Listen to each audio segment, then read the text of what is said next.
Genie grinding, watch him get rich, huh? Remember when I said I hit a lick, huh? I don't really wanna fuck the bitch, what? Willie went and made another hit, okay, like Prada on my motherfucking kid, huh? Louis on my motherfucking hip, huh? Curry how I dunk, no switch, hey, fucker gonna fuck that bitch, hey, if you ain't gon' fuck with me, you a dumb fuck, put up a hit but feel like one punch, look at my bank and I'm getting dumb rich, and I'm gonna count it up till 100,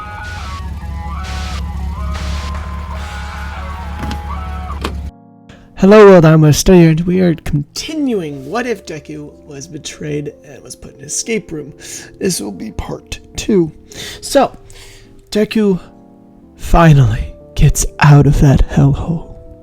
He falls out of the sky from the escape room onto the floor of New York City. He picks himself back up, looking around, finding this world so beautiful once again. After all, escaping a hellhole like that, anything would be beautiful to you. Just the gravel and the sand as he takes a nice walk around the city once more. However, he starts to notice everybody staring at him. Why is that? Well, buddy, I would say it's part of, your face, as he points towards, his face. As he's like, what? He looks down to the water and sees his face molded by the flames, sheared off and disgraced. He looks more like a hobgoblin than an actual person now. People would pin it to actually having just a difficult quirk to live with, one that would shape your face like that. However, it was no quirk. This was just how Deku was cursed to be from now on. He rushes back to Class 1A. Mad as all hell, however, trying to keep things peaceful for now. He really did want to, he ignores his anger, however, and busts into the classroom. Everybody's shocked that he's still alive, however, almost he sensed this air of, resentment for him. The fuck? He instantly acknowledges this, as Bakugo instantly speaks up, saying that, it's hard to trust a guy that's killed almost 4,000 people. 4,000? I only killed 2,000, you idiot! Everybody else starts to pipe up, saying that how could there be 4,000? How can there be 2,000 when 4,000 people had died of unexpected causes? Deku is completely confused and angered. I mean, his classroom's thing, and Ochako, who had previously, before this, had been, I would think his girlfriend by that point, now betraying him, saying that while he was in there, she kind of moved on. After all, she can't date a murderer. He was like, you forced me into it! As, Aizawa is like, now, let's not get too angry, Deku. However, Deku just, fuck off! I don't need any of this. I only came back here so that all of you could be happy that I'm still alive, but clearly you aren't. I also came back here to say this. Ochako, go fuck yourself. As he walks out of the class and slams the door. He walks out into the middle of the street, buying a new jacket, one to coke over him, a black leather one that would fit, the sort of type of mood that he's in right now. He can't believe that they've done this. I can't believe they blame me for it. All of them. Even Ochako, that bitch! As he just punches a hole straight through the wall. He's chased down by security as he makes his way through the back streets, finding himself back in his house. On his way to his house, he actually stumbles through the window of the hospital. At this point, he's just so immense in anger. He doesn't even notice the girl that he just sat on, her bed at least. He just needs time to think as he puts his face in his hands. Our girl says, Hello? He then realizes that there's a girl there saying, "Oh, sorry. I should leave. You probably think I'm an animal anyways." Why would I think you're an animal? Is it because of your quirk? He looks up to see this girl sitting in her bed. She has a very pearly face, and her holistic smile tends to teeter onto his heart. Lust comes out from the window, being like, "I'm a killer." As Deku doesn't really see her. However, he says, "Can you not see?" She says, "Oh, that's a new record for people figuring it out. Why?" No reason." "What are you in here for?" This gives him memories back to when his mother was in the hospital. She was sick with cancer. However, she was fine within a few months. But it was still a very stressful time. My quirk, it went back on me. I had used it to try to save my family, but the consequences of using it was too great. A branch that I had used to save them, it would also cause me to become wood, but it started with my entrails. And now, well, you don't need to go any farther. I get it. You do? Well, people backstabbing you because, well, no other reason than professional gain. Your own thing that you've learned to rely on is now going back against you. It's kind of similar. At least to me. Hey, kid. And she says, "Yes." Keep that chin up, alright? Keep your eyes on the stars. He puts his leg over and vaults out of the hospital and starts going home, hiding away from the police. Oh, he just sits there, looking in the mirror, finding the new shapes of his face. He constantly has a burning sensation all around him. It doesn't feel right. His skin, it constantly crawls. It's almost like this feeling of I'm holding something inside. He's looking inside the mirror, and then a shape begins to appear behind him. The jester. The fuck do you want? Why, I'm only here because I'm here to give you a reward. I told them that if they put in somebody, they would get a person. They would get a reward. Humanity would get a reward. Of course, no one's actually, wished for a reward for themselves, but you might change that. Fuck a reward for myself. They just labeled me a criminal for the lives that have been killed in there. They kicked me away from the academy. I'm not allowed in anymore. My girlfriend cheated on me, and now, well, I've got nothing but rage. What do you want? Ah, I see. That is quite a shame. However, you still have the rewards. Plus, one on the extra side just because of your extremely good time and limited amount of souls. So you're saying I got the little amount of souls that anybody's ever gotten? Yes, you could say the high score. What good is a high score when there's no one to share it with? God damn it, and they labeled me a criminal. Fucking, I don't know who I am anymore. He stares into the mirror, thinking about what thing he could do, solve world hunger, peace. But he doesn't want that for them. No, those pieces of shit can rot in hell. He looks up to the jester, telling him, I want this whole world to burn. I want them all to know the pain that I am going through right now. He says, oh, well now, Now that's quite an interesting wish. I never thought of that one myself. My god, not only are you cursing the world, you're giving nothing to yourself. You have gained specifically nothing. My god. Oh, I love your attitude, let's say. How about this? I'll give you just to punish you for this curse. Yes, I will do that. A curse on all of humankind. But how about we do it this way?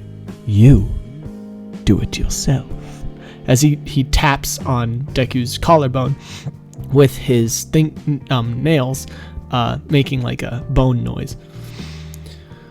Deku's bones start to get sturdier and like grow out a little bit as Deku's like, I'm not strong enough to do what I want.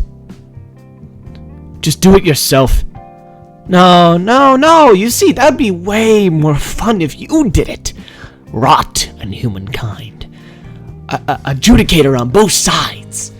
You don't discriminate, do you? Unless it's my class. Oh, yes, of course. Unless it's your class. However, I agree. You do not have the tools right now. You have lost one for all to All Might.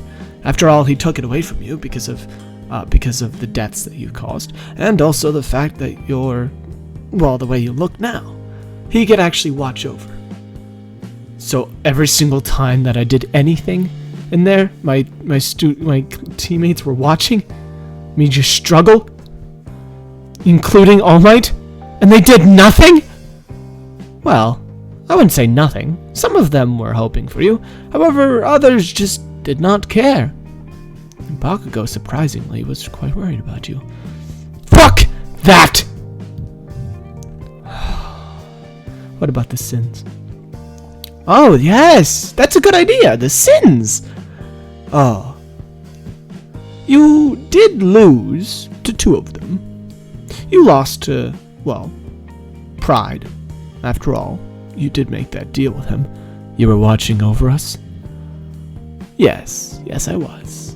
I see all, Deku. I see everything. Now, you also lost to, well, no, actually you didn't lose to him. You became his champion, which means, well, I forgot to give you a reward. Suddenly, he summons both Pride and Wrath. Wrath says, so we meet again, champion. As he says, what the fuck is he doing back here? He'll be training you on a daily basis. He will make sure that you come to be what you've always, what you want to be, the rot of the humanity. Plus, I'll throw in all the rest of the sins. However, their curses will be lifted. These curses will now turn to sort of your personal gods. Instead of being like forcing you to eat a mountain worth of food every single day like gluttony usually does, it will cause you to want to eat, well, let's say quirk energy, and allow you to have better buffs when you eat food. Also, it can stop you from having to eat at all. Really just your decisions. What about Envy? Oh, that's right! He summons Envy, and Envy's actually in a physical form. She takes place as a snake and a spider. Both of them start coming out of his ears as the snake wraps around his neck, and the spider hangs on his shoulder, telling him, you've made a good choice, choosing us. We will give you the ability to take people's quirks away from them. They will feel just like you, quirkless and alone. He says, okay. So there is hope again. He says, oh, that's right, and lost. You made a contract with her, correct? She should be around the corner here somewhere. As she pops out behind the couch being like, yeah, I was kind of hiding in case he saw me again, as he just bashes her head down, just like, oh god, she followed me! No, whatever. She won't stop my conquest anyways. I don't care. Yeah, sure, I'll bring her along. Pride comes out of the corner being like, you lost to me too. As he's like, oh, yeah, totally. I lost to him completely. As Pride's like, yep, I tricked him. All right. As Jester's like, I see something wrong here, but you know what? Whatever. And the last sin. Well, greed first. However, greed doesn't even care that much. He forces greed upon Deku. Greed for more power. Envy and greed kind of combine into one person, as greed is represented through the snake, and the sort of envy is represented through the spider. So now there's one last one that even I'm scared of. Sloth. He doesn't even apply to you, however. You constantly are seeking after new power. Every single one of these sins goes against the bane of sin. He is more powerful than any of them. I don't think you'll be ready for him, so I'm holding back now. Deku's like, I don't care. Do whatever you like. Right. I think that concludes everything. Oh, and that's right. Your face, ooh. Wrath, could you help me a little bit? As Wrath says, what? He says, take my mask, so that nobody can see that face of yours. This mask includes regeneration abilities, but it comes with a curse. Whoever puts it on, they see their worst nightmares. Quite interesting, right? Oh, we have fun. As Deku's like, why would I even bother putting this on? As Wrath just like, put it on, goddammit, as he shoves it onto his face. It burns onto his skin, cauterizing around his, goblin-like face now. His eyes kind of mold to the edges of this, keeping his eyes permanently opened forever now. As Deku's like, what the fuck? As, Wrath is just like, let this hate build inside of you. As he's like, I don't fucking care about hate. I hate your ass now. As, Deku's in extreme pain as he is thrown out the window. Throws himself out the window to go into the swamp near him. As, he goes down into the swamp. He says, like that there's this chain around his neck from leaving from the thing. I forgot to mention that he has a chain around his neck. Each of the sigils on it representing one of the sins that binds him down to the bottom of the lake. His regeneration ability allows him to not die, basically. Not drown, at least. Stopping him from ever dying while on the bottom of the lake. While Wrath sits there, molten lava just sitting there, like, staring at Deku. Like, you must overcome this chain. It represents all of us. Once you break the chain, well, you will be able to get rid of any of us at any time you want to. But until that, I'll be sitting here watching. Almost a week goes by as Deku's body is almost lifeless for that whole week. The Son of Wrath finally gets bored as he gets up and then goes to the surface, looking up at the city as how it's all unchanged. Everybody doesn't even care if he's gone. Nobody would care. What a pitiful reality. They're making me mad now. As Wrath says, I'm getting too personal with this kid. He'll die any moment now.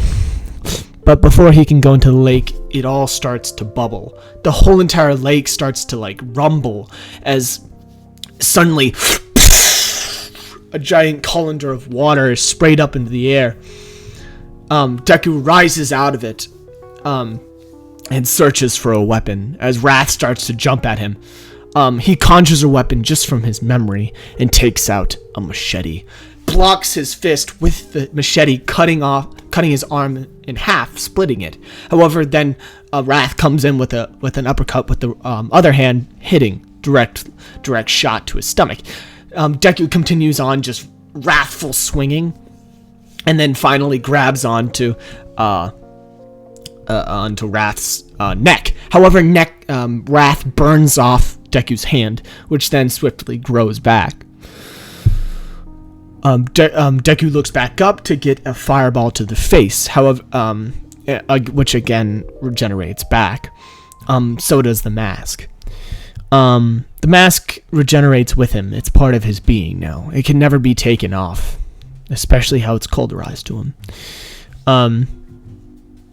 Deku just walks straight towards him, as no pain is greater than drowning for a week straight. Have you ever felt the feeling of drowning?